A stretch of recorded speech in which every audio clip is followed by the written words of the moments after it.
Welcome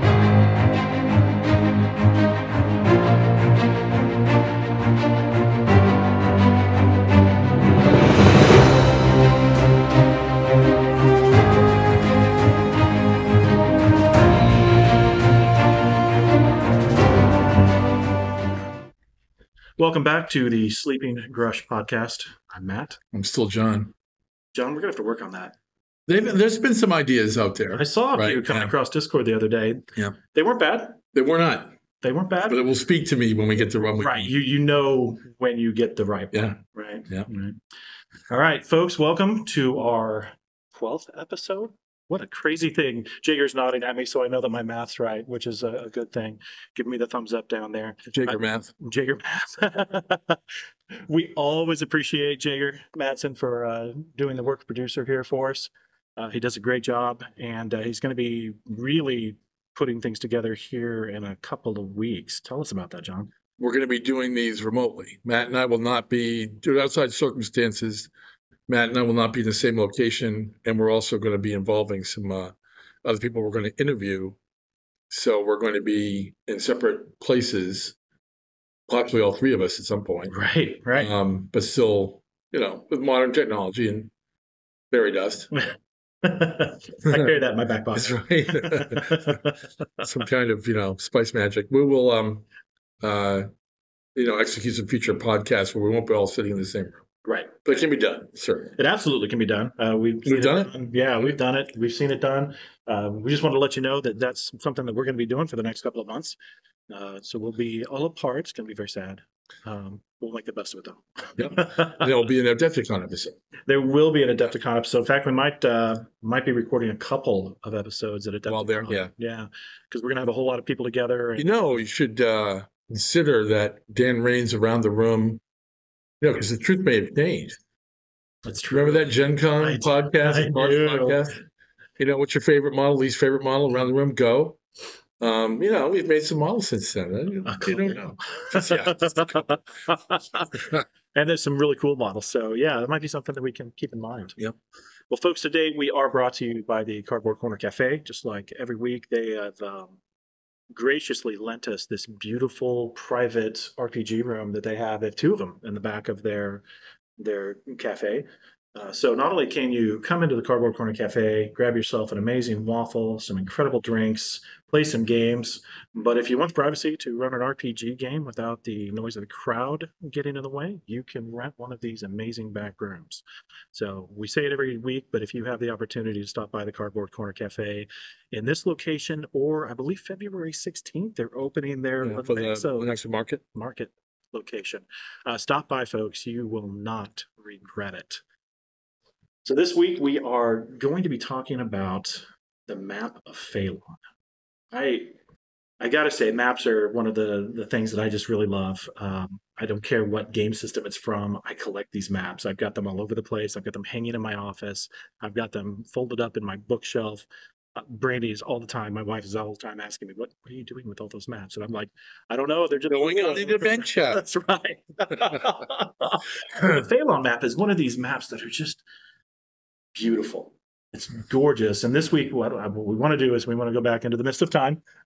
Back to the dawn of time. And talk about the map of Faelon, how it came about, and also what's in its future. So, oh, yeah, right. Which is nice. Some cool things. Yep. So, John, tell us about how the map of Faelon came about. Okay. Speaking of mists of time, in a previous episode, we talked about how the core ideas of Faelon come from my original high school D&D world. The team has moved us well past that to great places, but the original crap is all some 16-year-old's fever dream.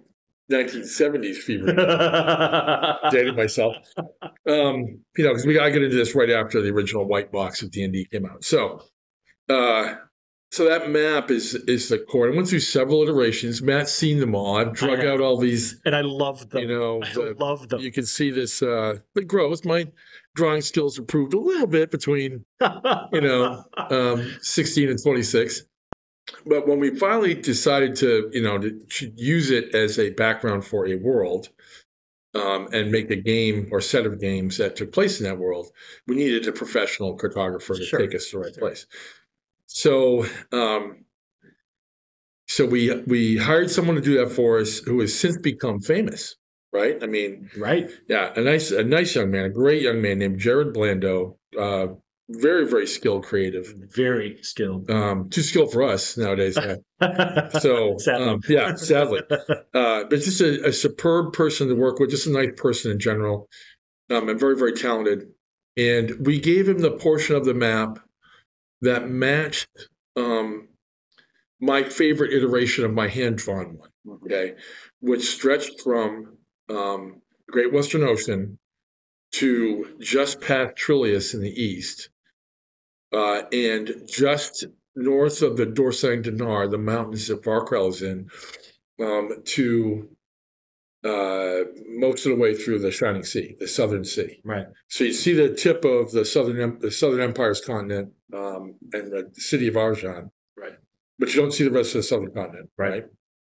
You don't see what's to the east of Trillius. You don't see what's north of Varkrel.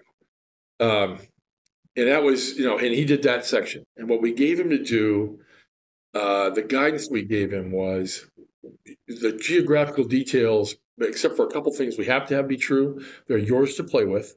Because, I just had big hexes of woods. I've drawn on a hex map. Right. Big hexes of woods. And a hex with two triangles was a mountain, because I'm a terrible artist. And, he understands where rivers flow and, the topography on either side of a mountain range and all that sort of thing. So he gets all that. So he could incorporate that and he could have some fun with it. If we pull him every single little detail, it would be less fun. Much less. So he made that map for us, and it was brilliant. And the other thing we gave him to do was the style we gave him was to match in style Iron Crown Enterprises Middle Earth maps, which I'm with Matt. I'm a big map person. Basically, it's what Shanghai me into the army. Okay. Little did I know. Hey, to the recruiter, can I use this map? Oh yeah, so I'm going to be using that map a lot. And also gaming. The very first time I encountered a war game, the map was what struck me. An old school, board game with hexes and rivers and seas and everything. So we gave him that, but we didn't want to. The Iron Crown version had like little adventure areas sort of Easter egged in. Right. You'd have a place that was a canyon or a little cave in the mountains that wasn't part of the Tolkien story, was just there. Right. So Game Master would go, oh, what's there? And so he made that portion of it. And the other thing, the color palette we changed. We didn't want the green one. Mm-hmm. He offered up the parchment kind of colored palette we have today. We really like. Yeah, it's beautiful. The cultivated areas stand out better. They do. The grasslands stand out better. So brilliant. But then, of course, we want to bring in more factions, as we talked about, adding more pieces. And we made this hard on Jared. And I know that he probably we weren't his favorite company during this one period, because we did some sections. And he added sections in instead of doing an entire piece complete. Sure, as an artist, he would have preferred to do the whole thing. Sure. We were in our infancy. We didn't know what we're doing.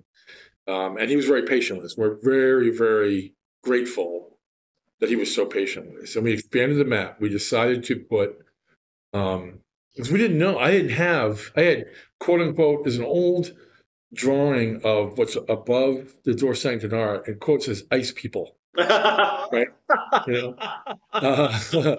It's, and then there's this that old and you've seen it, Matt has seen it. This old pencil drawing of sort of a big blob of the southern continent. Yes. With the central plateau. Dinosaurs? Yes, right, question mark. Like, yeah. Here there be dragons, And so that wasn't a lot to go on. But of course, I talked to him about where the equator was, how big the planet was. These things matter, right? Right. This is where the tundra line would be, And he ran with it. And that's where we put the Khazaric. We had developed them. I didn't have them in my world. When I was a young kid, Varkrel was dwarves. Old school trad fantasy. That was my dwarves. That's what they were. Interesting. And big mountain range, right. Moria-like places, because that's what you do. Of course. And then Hold grudges. That's that's right. Yes. Keep them in big books, right? Change over to 25 mil square bases, but we're not going to get. So anyway, so I really wanted to write Varkrel. I had that picture in my mind of what I wanted to do with him. That was the place I landed. But we knew we wanted something that was our version of the dwarf kind of fantasy character. Right. And one of the team members wrote the background, the original background for the Khazaric. That's where they went. And then, and the same thing I just said several times. Right. I'm not going to go into every detail, but, we know where the Grular were, but what was that place like? So we said, Jared, give me, the steps. Mm-hmm. One city, an Ulaanbaatar kind of city, in the center of it. That was the one place where all their markets met up. And then out to the very east, extreme east, the Sultan of Smidia. And one of the original team members did a very detailed map, hand-drawn, hand PowerPointed, but with a lot of detail in it, and then created the Simtra language and did that whole section. But of course, Jared's challenge, dealing with us knuckleheads was, I get this piece, doesn't look anything like this piece, doesn't, Right. And he made it work. He did. God bless him. You wouldn't know it. Look at right. You would not know it. You would not know it. And then we go, okay, that's great. We haven't made it painful enough yet. So we're going to do the top third of the Southern continent. Mm. And I said, I'm going to give you some basics, and you're going to put these places there. Share me the pencil.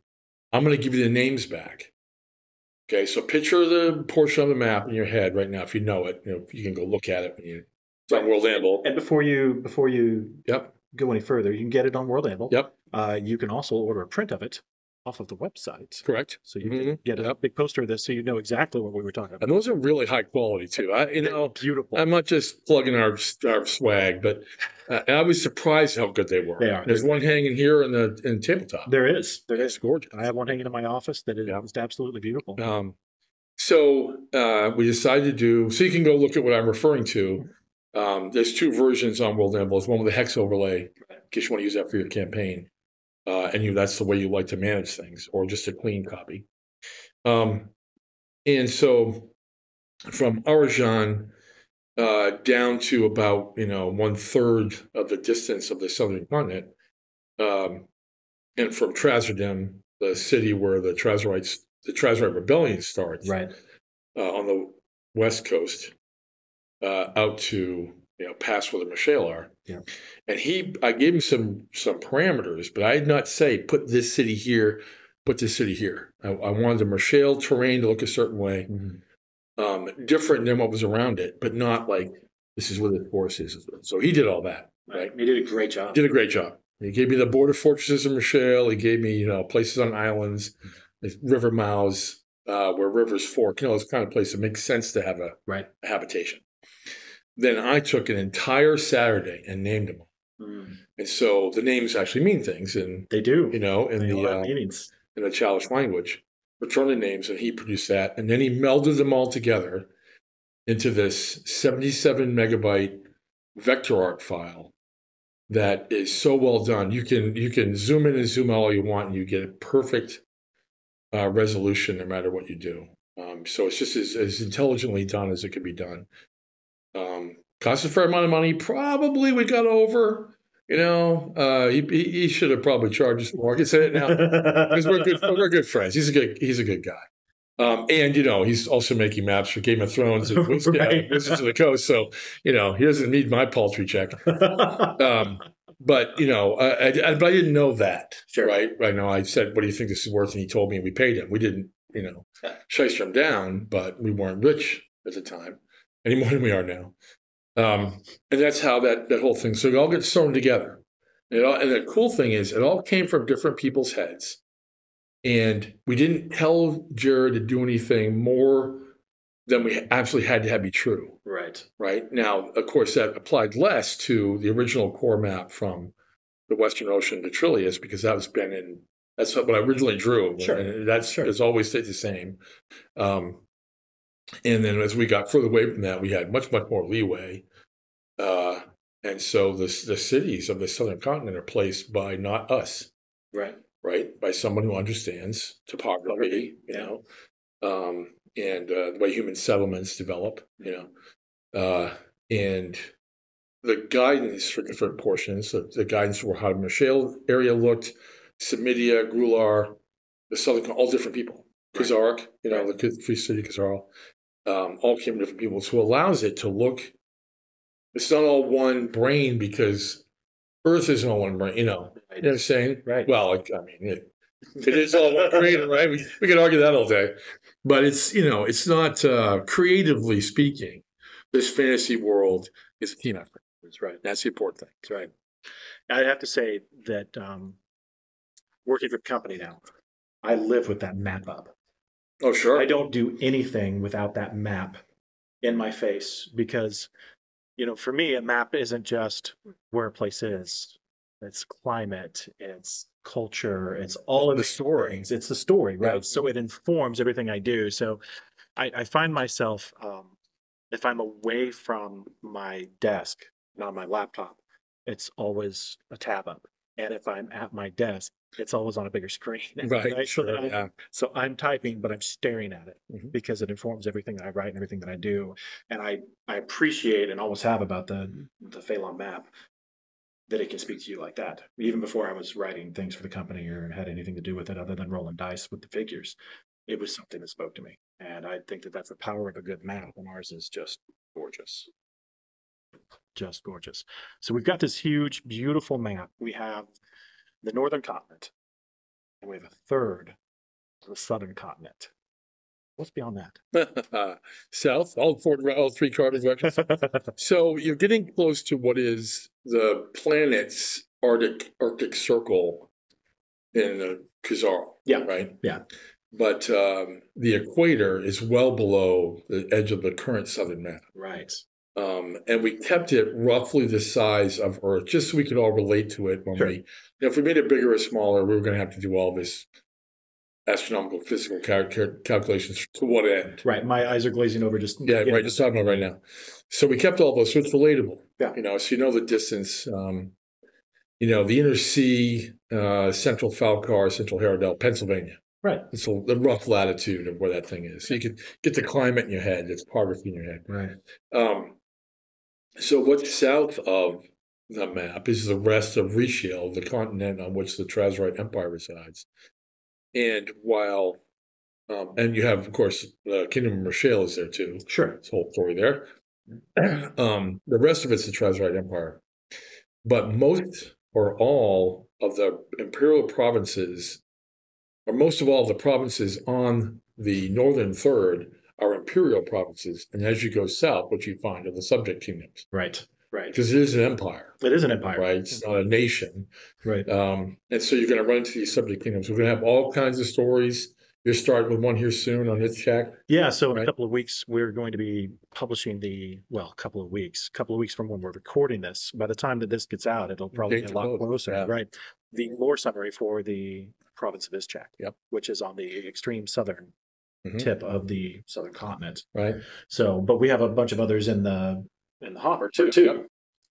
You'll see that the members of both the Eclipse and the Trazarite faction summaries are from these places. Yeah. So Jackie Chaser is an Ischak woman. That's right. She's not a Trazarite imperial citizen. We've been teasing these for a while. We've been teasing this area for a while. Yep. We just we've been. The Azaram Scout is from Azaram, obviously, but he's not an imperial. Right. He's not a member of a citizen of an imperial province. As is the Eclipse Shadow Dancer. Yes. Right. And you'll see a close resemblance in their clothing. Right. All that's it's gonna be apparent as you start to look at these things. More and more gets made. Right. You're looking to go, okay, I know that. I understand that now. Yeah. Right. So we're just sort of teasing that out right now. Sure. That's the southern continent. Of course, dinosaurs. Well, I mean, we're going to talk about the southern continent. We're going to talk about dinosaurs, right? And other things that are larger than probably they should be. Yes. Right? Because, you can't have a scorpion legion without a giant scorpion. So. Well, you shouldn't. Right? But that's okay because we're taking care of it. We're taking care of that. Right? So, creatures and subject kingdoms. Of course, these subject kingdoms don't want to be subject kingdoms. They want to just be kingdoms. Yeah, they're not all happy about having the Trazarite Right. boot on their throat. Yeah, so like the Roman analog, there are legions in the south whose job it is to keep these people in line. Periodically, they revolt against the emperor. And there's great stories to be told there because obviously there's loyalists. Yes. There's insurrectionists. There are. Right? There are folks that are happy to have the trade. Just like our own political system. Right. Sorry. It's a luxury here. What can I say?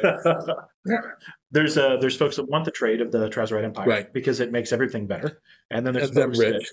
rich, right? And then there's folks that don't want to have Runa shoved down their throat. Right. There's a ton of stories to be told there, and that's what they're writing about the southern continent and what we're going to bring for that culturally and from a lore perspective, and then eventually from a maps perspective too, right? Because that is coming pretty quickly. Yep. Yeah, we're going to have to, and now that you're listening to this podcast, if you know someone who is a capable cartographic illustrator, the challenge that person will have if we hire them to work on the rest of the map is you got to match Jared's original. Right. And by the way, that enunciation was beautiful. You like that? I did. Very well. Great. Okay. I'm working on it. Right. So, yes, eventually we're going to add to it, and we do want to match the original style as best we can. So that's south. That's south. Now there's a couple of other directions. Yeah, so let's go west. Ooh. If you look at the timeline, the basic timeline, which doesn't have an infinite number of entries, but some basic big events on World Anvil, you see that a great fleet leaves Falkar, venturing out into the Great Western Ocean to see what's out there and never returns. No, why is that? Oh, because factions, right? There's some factions out there, so it's a big planet. It is a big planet. Much bigger than what we're showing. Yes. So that's the thing. The northern continent is Australia. Yeah, I'd be wrong to tell you exactly what it relates to, but it is a fraction of the planet. Right. Like Europe, from Portugal to the Urals, if you looked at that, there's all kinds of room on the planet that isn't that. Right. It isn't like the planet's very, very small and the northern continent eats up half the planet. That's not true. There's plenty of room to play. We just don't know what's beyond it yet. You don't know what's beyond. We know. What's beyond it. We don't know what's beyond that. Yeah. So we do know roughly what's out there to the west, and we are going to tell that story. Why did this fleet not return? Right. And what did they run into? That's a really cool story too. I'm very excited to tell that. Don't get me wrong. There's a lot between here and there that we're telling. Right. I'm excited to tell those stories, but that's the unknown always calls. Right. Well, and the challenge is, for example, you also have factions on the map that have not been completed yet. That's true. Right? Thormanol, Varkral, the Sultanate of Samidia, a couple others, and you have all the subject kingdoms in the Trazarite Empire. Right. So you have things on the map that haven't been done, and you have things off the map. And we're going to talk about factions next episode, right? How do we make a faction of soup to nuts? Yeah, right. Okay, so one of those decisions is which one's next, and we're ridiculous, first of all, because we have like 16 factions in this tiny little company, and absolutely no chance of stopping. No shame, yeah, no shame about it. So. Because we just like making them and they're fun. Absolutely. And it's what our customers respond well to that. And our customers are why we do this. So when we are talking, which we'll do in the next episode, we're not doing now. We talk about making a new faction. We have established factions, things people know about. They're loaded in World Anvil. They have a background. And then we have some we know are coming.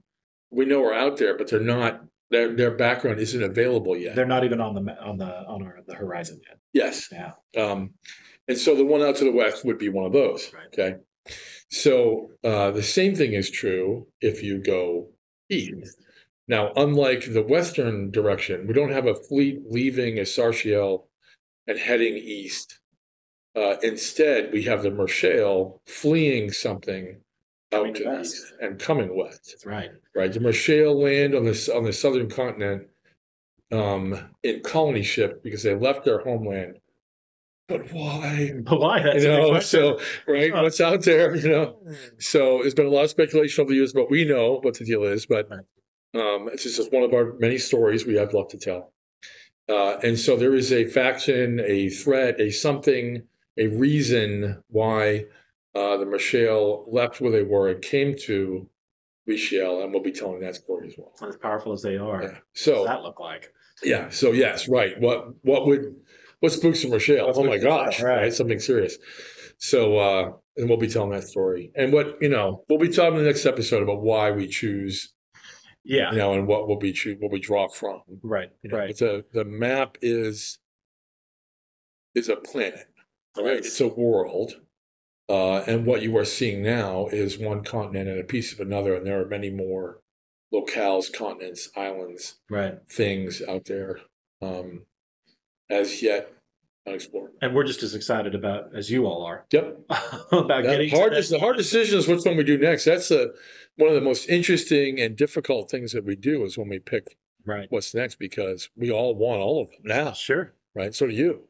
Right. Right. So. And that is a perfect plug for what will be our next episode. So we're actually going to record that today as we're sitting here before John leaves. Right. And we're going to get that in the hopper. But it's the perfect time to plug that as we kind of trail away and we move on to that next one. That yes, this next episode is going to talk about factions and bringing new ones to life. Right. More existing ones. Right. And what that looks like from our end. And I'm really excited to get that one done. So, folks, thank you all for listening. We greatly appreciate you pulling in on wherever you listen to podcasts, on YouTube. Make sure to leave those likes, those comments. We'd love to hear from you. We love to see the analytics when we pull it up and see all the people that are listening to this. We hope you're finding them useful and entertaining, because that's definitely what we are, is entertaining. We're nothing if not entertaining. Right. Are you not entertained? Yeah. So folks, thank also, you. Just want to add, okay, just want to put that one more plug in. If you are or know someone who is an illustration capable cartographer, I think it would be better, but not required, that you work in the Adobe suite of creative software, Illustrator, and Design, and Photoshop. If it works, we can make it work without that. That would be interested in working on expanding the map and matching. The one thing is, we do have to have it match somebody else's style. We do. It's part of the deal. And we do have a lot of this sketched out too. Yes. Yeah. Yeah. And the same thing will be true. When we're going to be giving you the minimum that we have to have. Yep. And you will be free, that person will be free to develop the other details. Right. And so you have creative input into the world. I'll tell you, I didn't pick a single river on the southern continent. Right? Jared did that. Right. He made them flow a lot of places. He put those mountain ranges, those towns and cities, and then we ran with that. We did give him, this has to be here, this has to be there, but very, very minimal, overall. And he had much more leeway to play on that map than he did on the northern one, because that had already been well established. Right. Same thing here. Yeah. Even freer than that, really. Yeah. In a lot of places. In a lot of places. Yeah. Yep. So. All right. Well, folks, we'd love to hear from you. So if you are skilled in that way, we would love to talk to you. Yeah. So we're going to sign off for now, folks, and we're going to record another one today so that we've got a couple in the hopper. But thank you as always for listening. And until next time, we'll see you around the table. Sil Sakava.